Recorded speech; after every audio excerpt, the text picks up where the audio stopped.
Alas 9 ng maaga mga kalakwatsero.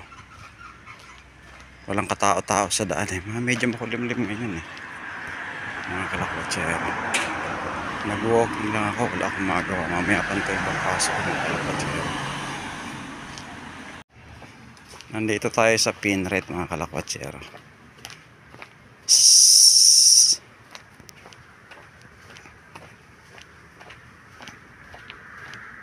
Sa New South Wales,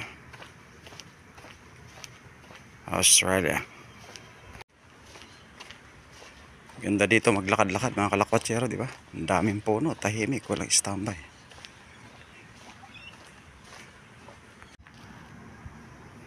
Daming puno, no? Presko maglakad alas 9, walang araw mga kalakwatsero.